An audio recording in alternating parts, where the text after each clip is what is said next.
Hello दोस्तों, आज मैं जिस मूवी को एक्सप्लेन करने वाला हूँ वो एक जापानीज मूवी है जिसका नाम है द वॉशिंग मशीन। इस मूवी की कहानी एक मिडिल क्लास इंसान से शुरू होती है जिसका नाम हाशिमोटो होता है। ये बेचारा अपनी लाइफ से बहुत परेशान होता है क्योंकि कुछ ही दिनों पहले इसे जॉब से निकाल दिया गया है। एक दिन ये लॉन्ड्री शॉप पर अपने कपड़े धोने के लिए जाता है। यहाँ पर बैठे बैठे इसके मुंह से निकल जाता है कि काश मुझे यहाँ पर एक ठंडी बियर पीने को मिल जाए।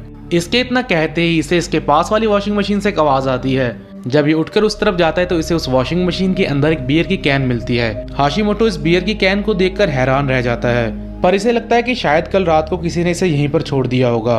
अब इससे पहले कि हाशिमोटो इस बियर को पीता, यहाँ पर एक बूढ़ा आदमी आ जाता है जिसे देखकर ये लगता है कि वो यहाँ पर साफ सफाई का काम करता है। ये बूढ़ा आदमी इससे कहता है कि ये वॉशिंग मशीन जादुई है, इससे तुम जो भी मांगोगे वो तुम्हारे सामने हाजिर हो जाएगा। हाशिमोटो को इसकी बातों पर बिलीव नहीं होता, इसे लगता है कि शायद ये आदमी पागल है, पर वो बूढ़ा आदमी इससे कहता है कि मेरी बातों पर यकीन करो, मैं सच बोल रहा हूँ। ये कहकर वो आदमी यहाँ से चला जाता है। इसके बाद हम देखते हैं कि हाशिमोटो इस कैन को पीने लगता है कि तभी इसी वक्त यहाँ पर एक लड़की आ जाती है जो कि अपने कपड़ों को दूसरी मशीन में डालकर इसके पास आकर बैठ जाती है। अब मैं आपको बता दूं कि हाशिमोटो एक सीधा साधा इंसान है जो कि लड़कियों से बात करने में बहुत घबराता है। ये लड़की हाशिमोटो को पहले से ही पसंद करती है।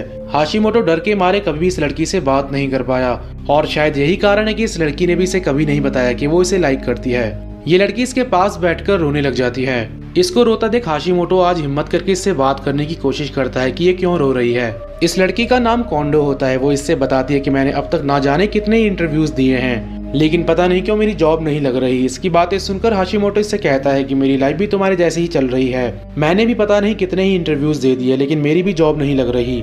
अब हाशिमोटो इसे समझाता है कि तुम फिक्र मत करो, तुम्हारे पास इंटरव्यू देने का बाकियों से ज्यादा एक्सपीरियंस है। इसकी बातों से कोंडो को बहुत रिलीफ मिलता है और फिर हाशिमोटो अपने कपड़े लेकर यहाँ से चला जाता है। आज रात को इसे अपने घर से अपनी माँ का फोन आता है जो कि इसे बताती है कि तुम्हारे फादर की तबीयत अचानक से ही खराब हो गई है। वो इस वक्त हॉस्पिटल में एडमिट है और उन्हें पैसे की बहुत जरूरत है। हाशिमोटो जिसके पास इस वक्त ना तो जॉब है और ना ही पैसे, वो अपनी माँ को झूठा दिलासा देता है कि वो सुबह तक किसी तरह पैसों का इंतजाम करके उन तक पहुँच जाएगा। इसके अगली सुबह ये एक बार फिर से उस वॉशिंग मशीन के सामने खड़ा हो जाता है। इस बार ये इस वॉशिंग मशीन से पैसे की विश मांगता है। कुछ सेकंड वेट करने के बाद जब पैसे बाहर नहीं आते तो इसे लगता है कि वो बूढ़ा आदमी झूठ बोल रहा था और इसे लगता है कि ये सब उसका बस एक वहम है। लेकिन इसके तुरंत ही बाद इस वॉशिंग मशीन से बहुत सारे पैसे बाहर निकलते हैं। ये पैसे उतने ही होते हैं जितने की इसको जरूरत थी।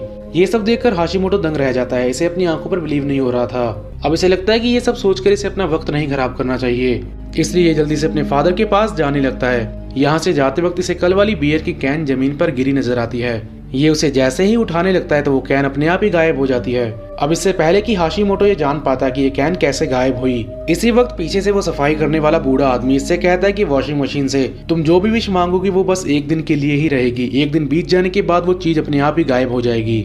इस बार हाशिमोटो को इस पर पूरा भरोसा हो जाता है कि ये आदमी सच बोल रहा है। अब ये जैसे ही यहाँ से जाने लगता है तो बाहर इसे कोंडो मिलती है जो कि इसे बताती है कि आज एक कंपनी ने उसे इंटरव्यू के लिए बुलाया है। ये सुनकर हाशिमोटो इससे कहता है कि ये जॉब तुम्हें जरूर मिलेगी। इसके बाद हाशिमोटो यहाँ से पैसे लेकर अपनी माँ के पास चला जाता है। आज रात को एक बार फिर से हाशिमोटो उसी मशीन के पास आकर उससे एक ब्लैक कलर के पैंट कोट मांगता है क्योंकि इसके पास इंटरव्यू के लिए पहनने लायक कपड़े नहीं थे। जिसके बाद ये सूट को पहनकर कई सारे इंटरव्यूज देता है लेकिन उनमें से किसी इंटरव्यू को क्लियर नहीं कर पाता। इसी रात को इसे लगता है कि जब इसके पास वो वॉशिंग मशीन है जो कि इसे पैसे तक दे सकती है तो ये इन इंटरव्यूज में क्यों अपना टाइम वेस्ट कर रहा है। इसके अगले दिन हम देखते हैं कि एक बार फिर से उस मशीन के पास आ जाता है। इस बार ये डरता हुआ इस मशीन से एक खूबसूरत लड़की की मांग करता है। इसके विश मांगते ही इस मशीन से एक खूबसूरत लड़की बाहर निकलती है। हाशिमोटो इस लड़की को देखकर इससे चिपकने लग जाता है जिससे गुस्से में आकर वो लड़की से एक थप्पड़ मारकर यहाँ से चली जाती है।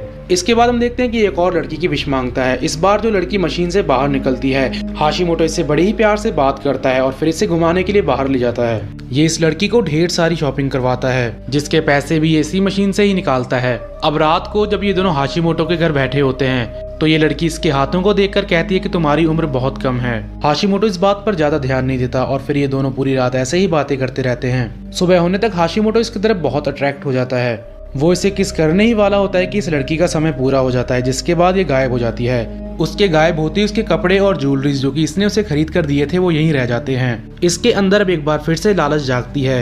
ये दोबारा से उस मशीन के पास जाकर उसमें से एक और खूबसूरत लड़की बाहर निकालता है। ऐसा अब ये डेली करता है, ये हर दिन अलग अलग लड़कियों को बाहर निकाल कर उनके साथ मौज मस्ती करता है। ये जिस भी लड़की को वहाँ से बाहर निकालता है उसे महंगे से महंगा गिफ्ट खरीद कर देता है। एक दिन जब ये सड़क पर अपनी एक और गर्लफ्रेंड के साथ घूम रहा होता है तो इसे कोंडो देख लेती है। इसको देखकर वो इसका पीछा करने लग जाती है। पीछा करते करते वो इन दोनों को एक शॉप पर देखती है जहाँ हाशिमोटो उस लड़की को बहुत महंगा गिफ्ट दिला रहा था। ये देखकर कोंडो बहुत हैरान होती है क्योंकि कुछ दिन पहले जब वो इससे मिली थी तो तब उसकी हालत बहुत खराब थी। उसके पास अचानक से इतने सारे पैसे कहाँ से आए, इस बारे में कोंडो को कुछ समझ नहीं आता। एक रात को जब हाशिमोटो इस मशीन के अंदर से पैसे निकाल रहा था तो उसी वक्त यहाँ पर कोंडो आ जाती है। कोंडो इससे कहती है कि तुम्हारे पास इतने सारे पैसे कहाँ से आए। हाशिमोटो इसे जवाब देता है कि कुछ ही दिनों पहले मेरी एक लॉटरी लगी थी। कोंडो इसे कहती है कि मुझे पता है कि तुम एक लड़की के साथ रिलेशनशिप में हो, वो लड़की तुम्हारे लिए ठीक नहीं है, वो बस तुम्हारे पैसों का यूज कर रही है। हाशिमोटो इसकी बातों को सीरियस ना लेकर यहाँ से चला जाता है। कोंडो इसका ये बिहेवियर देखकर दंग रह जाती है क्योंकि जिस हाशिमोटो से कुछ दिन पहले मिली थी वो ऐसा बिल्कुल नहीं था। इसके बाद हम देखते हैं कि हाशिमोटो अपनी एक और गर्लफ्रेंड को एक बेशकीमती रिंग पहनाता है। वो लड़की जैसे ही इस रिंग को पहनती है उसका समय पूरा हो जाता है और वो गायब हो जाती है। फिर हाशिमोटो इस रिंग को अपने पास रखकर यहाँ से चला जाता है। यहाँ से ये सीधा उसी मशीन के पास जाकर वहाँ से एक लड़की को उसमें से बाहर निकालता है। अब जो रिंग इसने उस लड़की को पहनाई थी वही ये इसे भी पहना देता है। कोंडो ये सब बाहर से देख रही होती है। उसे अपनी आंखों पर यकीन नहीं होता कि यह हर रोज इतने महंगे गिफ्ट कहाँ से ला रहा है। इसी दौरान हाशिमोटो को अपनी माँ की कॉल आ जाती है जिनसे बात करने के लिए वो यहाँ से बाहर चला जाता है। इसके बाहर जाते ही कोंडो इस शॉप के अंदर आकर उस लड़की के पास आ जाती है। ये इससे पूछती है कि तुमने और बाकी लड़कियों ने हाशिमोटो पर क्या जादू जलाया है जिससे वो इतना बदल गया है। ये सुनते ही वो लड़की हंसते हुए कोंडो को यहाँ से दफा होने के लिए कहती है। इस बात से कोंडो गुस्से में आकर इससे वो रिंग छीनने लग जाती है जो इसे हाशिमोटो ने गिफ्ट दी थी। इधर हाशिमोटो जो अपनी माँ से बात कर रहा होता है तो इसकी माँ इससे कहती है कि इनको कुछ और पैसों की जरूरत पड़ सकती है। ये कहता है कि ठीक है मैं पैसे भिजवा दूंगा, लेकिन दोस्तों सच्चाई तो ये होती है कि इसके मम्मी पापा को पैसों की जरूरत नहीं थी, वो बस इससे मिलना चाहते थे क्योंकि ये पिछले काफी समय से उनसे नहीं मिला था और उनको इस वक्त इसकी जरूरत है ना कि पैसों की। अब इसके फोन रखते ही यहाँ पर वो बूढ़ा आदमी आ जाता है जो कि इससे कहता है कि मैं तुम्हें उस मशीन के बारे में एक बात बताना तो भूल ही गया। ये कहता है कि अगर उस मशीन से चीजों के साथ साथ कोई इंसान बाहर आएगा तो वो भी एक ही दिन में गायब हो जाएगा। हाशिमोटो इसकी बातें सुनकर इसे मुस्कुराते हुए कहता है कि मुझे इस बारे में पहले से ही पता चल चुका है। अब अंदर वो लड़कियां आपस में लड़ने लग जाती हैं। अब इससे पहले कि हाशिमोटो अंदर जाता उसकी नई गर्लफ्रेंड यहाँ से गुस्से में आकर चली जाती है। उधर शॉप के अंदर कोंडो वॉशिंग मशीन के सामने बैठकर रोते हुए ये कहती है कि काश हाशिमोटो पहले जैसा हो जाए। इसके ये कहते ही हाशिमोटो अपने आप को इस वॉशिंग मशीन के अंदर पाता है। दरअसल कोंडो की ये विश पूरी हो जाती है। हाशिमोटो बिल्कुल पहले जैसा बन जाता है जैसे कि कोंडो चाहती थी। लेकिन दोस्तों अब अगर हाशिमोटो इस मशीन से बाहर निकला है तो वो अगले 24 घंटों में गायब हो जाएगा। इसी दौरान टीवी पर ये न्यूज चल रही होती है कि कई सारी शॉप से पैसे अचानक से ही गायब हो चुके हैं। ये देखकर हाशिमोटो हिम्मत हारकर जमीन पर बैठ जाता है क्योंकि इसे अब ये अच्छी तरह से पता चल चुका है कि ये भी अगले 24 घंटों में गायब हो जाएगा। और फिर इसी के साथ ये मूवी यहाँ पर खत्म हो जाती है। दोस्तों इस मूवी में दिखाई गई एक सीन का रियलिटी से कोई ताल्लुक नहीं है। ये मूवी सिर्फ मनोरंजन के तौर पर बनाई गई थी। अगर आपको ये मूवी अच्छी लगी हो तो हमें कमेंट करके जरूर बताएं। तो मिलते हैं दोस्तों अगली वीडियो में।